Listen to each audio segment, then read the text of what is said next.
again. It's time finally to talk about The House in the Cerulean Sea by T.J. Klune. A book I gave 3 stars, and that's a little bit hesitant because I think I enjoyed it 3.5, 3.75, but then in the aftermath when I read some more information about the book kind of made me downgrade it a bit. So it's complicated, and we'll talk about it. So The House in the Cerulean Sea was recommended to me by a lot of friends who know I read and write gay fiction, that I like fantasy, but not high fantasy. I like more like magical realism. And so, and I mean, it gets wonderful reviews regardless, but I had specific friends recommending it to me, so I was interested in reading it, and I finally picked it up. And I didn't like it as much as I expected to. Let me give you a background of the book. It's about a middle-aged man named Linus Baker who works for, I'm just going to call it Dicomi. It's like the Department something Magical Youth. I don't know, but like, and he's a caseworker, so he's kind of like a social worker, and he goes to these orphanages, which are really homes. Sorry, my cat is in here. Crowley, what are you doing? And make sure that everything is running well, and that the children are being treated well, or, you know, everything's safe for the kids or whatever. It's not 100% clear. The book opens with him finishing one of these visits and leaving, and then he has to go to his job and write up reports based on these visits he makes. And then I guess because he's so thorough, he's been doing this job for 17 years, and he's so thorough and he's so objective, he gets selected for a very special assignment to go to this orphanage on an island where 6 of the, I guess, most magical kids are kept. I don't know. They're either the most dangerous or the most unique, or it's like one of them is the Antichrist, ostensibly, and that is, he gets to go stay a month on this island and do his thing. And yeah, there's my cat. Crowley, what do you want? What do you want? Come here. Yes. Okay. Anyway. So Linus goes to this island. He meets the 6 kids. The caretaker's name is Arthur Parnassus. He's the headmaster of this home/school, or, it's a lot of the situational stuff is kind of amorphous. It's weird for something that's so based in bureaucracy. It's not terribly well defined how any of it exactly works. These kids, I guess, are taken from their families or given up. I don't know. They're not orphanages because these kids aren't adopted out or anything. They're just kind of raised in these places to be looked after. And these magical people have to register, so it's kind of like there's an X-Men element, and there's this very Roald Dahl weird whimsical thing going on, and then I kind of have to wonder who the book is for, because the main character is like this middle-aged man, so I don't necessarily think it's a kid's book. I read kid fic, and I don't know what that is. That's a new one on me, because I would think like that would be for kids, kid lit or something, but kids could probably read this, no problem, but I don't know that they want to read about a 40-year-old man who goes and learns to love at some random orphanage. Maybe they do, maybe that's fine. I don't know. I don't know. Anyway, and then there's this kind of romantic subtext between subtext between Linus and Arthur.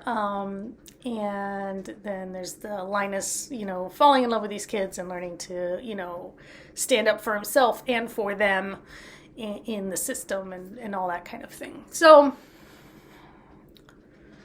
idea-wise, it's interesting. I didn't love the execution because I didn't fall in love with any of these characters the way I think I was meant to. No, that's wrong. I fell in love with Theodore. He's a wyvern. Or wyvern. I say wyvern. He reminded me of Goldie from the Sandman comics, if you've ever read them. I remember Goldie, like little Goldie. And I liked that. And then Lucifer, who everybody calls Lucy, he's the 6-year-old Antichrist. And very like, what if Adam from Good Omens turned obnoxious way earlier than his 11th birthday, I guess, or something. I don't know. And I didn't like him. He was obnoxious. Linus was very passive, even in the moments when he finally learned to stand up for himself or whatever. I felt like all the conflicts were relatively easily resolved. I'm sorry if you hear that noise in the background, by the way. I have sound therapy. I have misophonia and phonophobia, and so my sound therapist insists that I have sound machines running constantly on various frequencies and different sounds running. This one is a crackling fire sound, so if it sounds kind of staticky back here, it's because I'm not allowed to turn these off. They have to be present constantly. Anyway, life.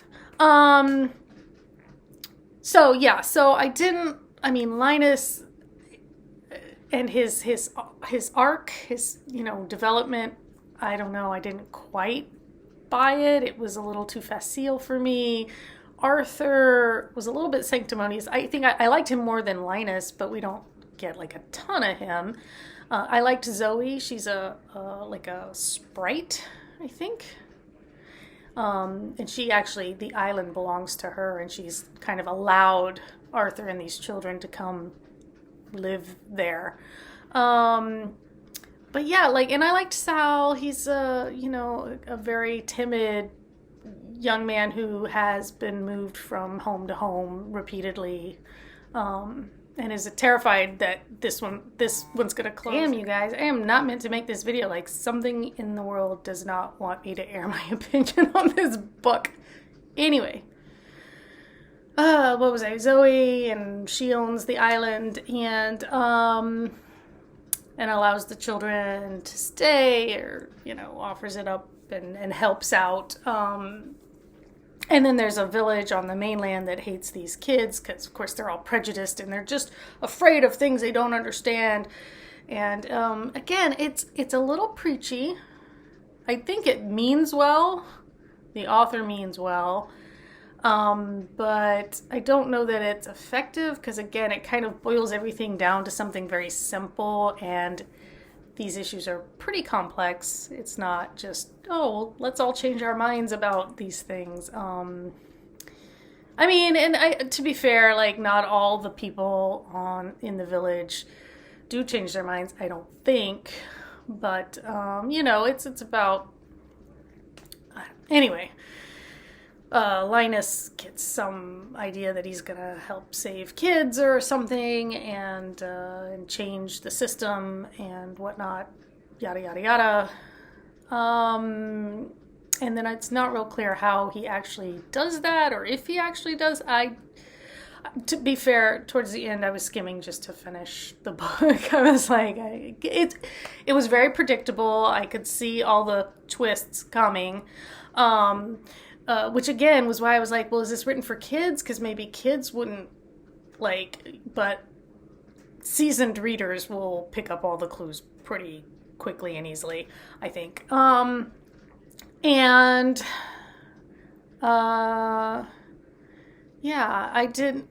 writing style is decent, but it still strikes me as coming from an author who isn't quite there, in that he had a tendency to add one or two more lines to things than was absolutely necessary, almost like he didn't trust the reader to quite get it, so he just wanted to be sure, like one of those things where he's like, oh, Linus didn't want that or whatever, and I'm like, no, we know he doesn't want it. Like, his actions and his dialogue have already told us that. You don't need to then spell it out again separately. I thought this might be his first book, but apparently he's actually written like a lot. This might be one of his first big published books. I couldn't tell. I didn't do a deep dive into this author, so I don't pretend to know, but like I saw on Goodreads the list of things published, under his name, and like some of them I was like, oh, some of these look like they might have been like self-published, and obviously no shade there because I do that. This might be, though, one of his first big books, big, well-known, popular, whatever books, from what I can tell. So then we hit kind of the controversy, and again, I did not do a deep dive. I'm only taking this from, so I don't read reviews until after I've read a book because I don't want to be colored by like the reviews. So I only go in with a general sense of people really like this book. This book is getting mixed reviews. People don't like this for some reason, but I don't usually have a specific understanding of a book when I go in. I like to go in cold, read, form my own opinion, and then go read other reviews to see if anybody else kind of feels the same way I do. And in this case, I found out as I was reading some of the 1 and 2 star reviews, it seems like the author has said in interviews that he took the idea for this from the stories of what they call the 60s scoop, which was when they removed indigenous people's children and put them in these homes and things. And yeah, appropriating someone else's history for your fantasy novel is sketch, I guess. Again, I don't think he meant anything by it, but it does show a lack of understanding of some things. And then again, to then boil it down to something that seems so simple as, oh, if we all just could learn to understand one another or not be afraid of things we don't understand, or I don't know, it didn't, and I can't speak to it. I would highly recommend that you seek out what indigenous peoples are saying about this book and its supposed origins. Take it from them, not from me, because obviously they're the ones who, have more to say. But it's definitely a questionable thing. I also was a little bit confused because I also saw somebody quote an interview in which Klune said something about being cis, white, male. And then like the book jacket says, that he's queer. And so I guess it didn't say he was cis hetero. He just cis white. But like, and so the whole reason he wrote this gay story, I guess, is because he wants that representation, which, again, fair. I write queer fiction for the same reason. So, yeah, and so the romance in this book, there isn't, it's there, but I don't know. I didn't buy it. I didn't feel the chemistry. It didn't work for me. That, again, is just me. Maybe I look for different things in my... and that's weird coming from someone who's asexual, right? Like, I'm like, but I want my romance a certain way. Well, but I'm not aromantic. So, I love romance. I just don't want the touchy stuff. So, so, I don't know. I had hoped or expected to like this book more than I ended up like, it wasn't terrible. It just, after all the hype, I think I felt a little let down. And then after hearing some of the backstory stuff, I felt a little, don't know about it. Yeah.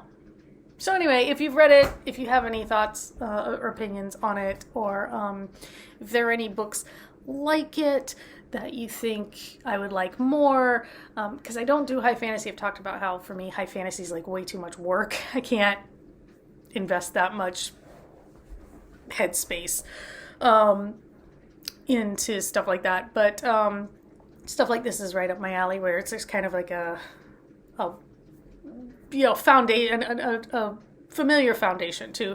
Although I was kind of like, are they in English? Like half the time I was like, they like the speech patterns are kind of like pseudo British, but then like maybe not.